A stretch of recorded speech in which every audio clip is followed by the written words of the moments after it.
C'est un petit peu ce qu'a choisi en son fort intérieur Prudence, dont nous allons faire la connaissance maintenant. Elle a vécu une épreuve aussi pendant sa grossesse, qui l'a beaucoup affectée évidemment. Et pour ne pas transmettre ses angoisses à sa fille, Zélie, qui a aujourd'hui 5 mois, eh bien, elle a décidé de faire un travail sur elle avec sa fille. Et Soraya Benzidane les a suivis lors d'une première séance avec une sophrologue qui est également formée en psychologie. Bonjour, vous voulez vous installer, je vous en prie. Merci.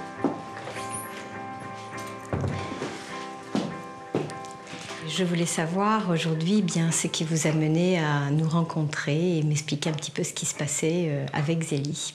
J'ai perdu mon papa en 2009 et une semaine après, j'ai appris que j'étais enceinte. Sur le coup, j'ai échappé, je l'ai enterré en moi en fait. Et après, j'ai eu 2 mois plus tard, j'ai eu beaucoup d'angoisses qui sont remontées à la surface, beaucoup de cris, beaucoup de larmes. Donc sur le moment, en fait, j'aurais préféré ne pas perdre mon papa et au pire être enceinte plus tard, mais pas tout de suite. Voilà, s'il y avait eu un choix à poser, ça aurait été celui-ci.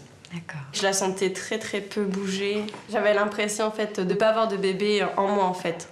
Le dernier mois de ma grossesse, j'ai tout fait en fait pour accoucher, pour me libérer en fait de toute cette peine. Pour moi, c'était ma clé en fait. Si j'allais accoucher, ça allait tout résoudre. Donc, vous avez compris qu'à travers ce que nous avons évoqué, Zélie s'est fait toute petite, comme on dit, et a essayé de vous laisser toute la place pour vivre votre chagrin, ne sachant pas si elle était accueillie ou pas.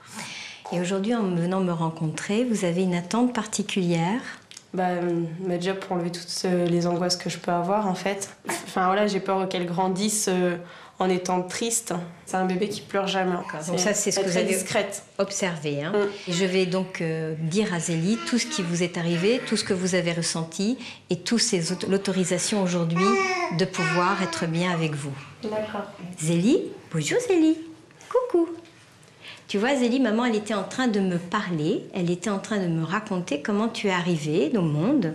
Et c'est une chose très importante qu'il faut que tu saches, c'est qu'au moment où tu étais dans le ventre de maman, elle a eu un très grand chagrin. Mais c'est un chagrin de maman, c'est pas un chagrin à cause de toi, Zélie. Pas du tout.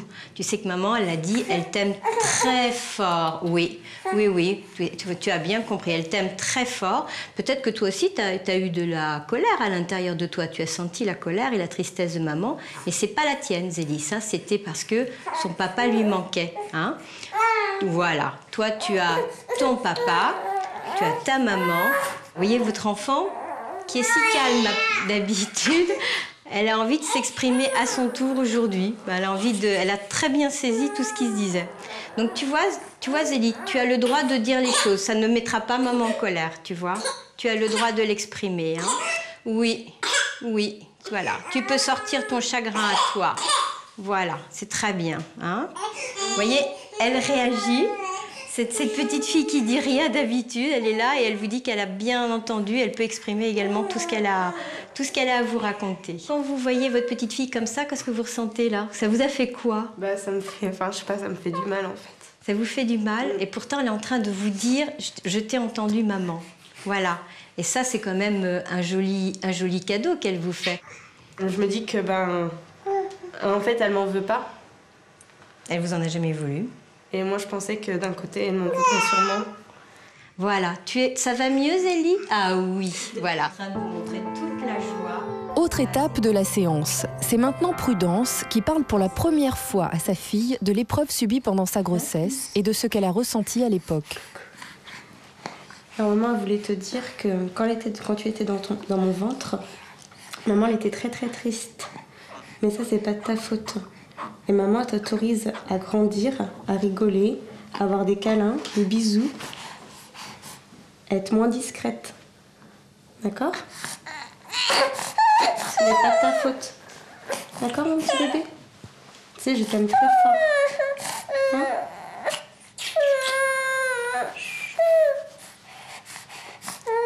J'ai l'impression de la découvrir elle, en fait. Et vous voyez un peu comment elle est heureuse et comment elle vous montre dans ses élans. Donc, la sophrologue Isabelle Lefebvre propose ensuite à Prudence une méthode de relaxation pour évacuer toutes ses angoisses. Vous allez essayer de sentir votre respiration. Soufflez, soufflez, soufflez, soufflez, soufflez. Et quand vous voulez inspirer, c'est le ventre qui pousse la main.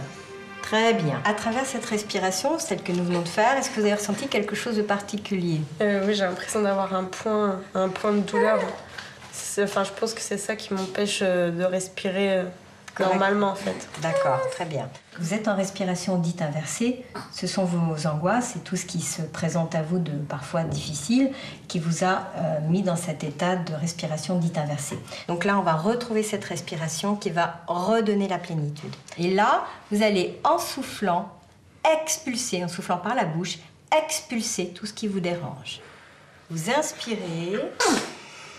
Quand vous voulez, vous retenez, vous contractez, vous localisez bien et vous soufflez très fort. Très bien. J'ai l'impression que ça évacue un petit peu, en fait. Ça va vous permettre, une fois libéré, d'avoir ce poids en moins, cette sensation en moins. Et dans le partage avec votre enfant, avec Zélie, vous allez pouvoir aussi vivre mieux votre corps et sa propre présence. Ça vous va ?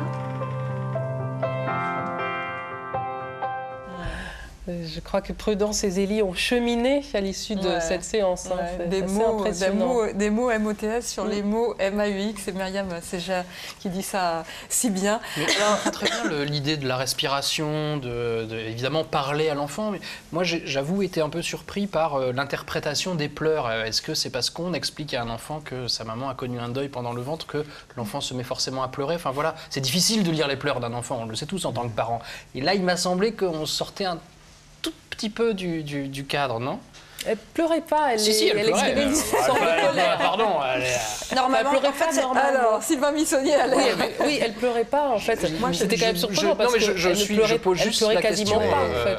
Cette maman, c'est une petite fille qui exprimait très peu de choses, qui était quasiment apathique, tout ça. J'entends bien, je dis juste que... Et qui d'un seul coup a tout lâché, quoi. Je me demande juste s'il n'y a pas une interprétation un peu abusive, pour parler rapidement, des pleurs d'un nouveau-né, voilà.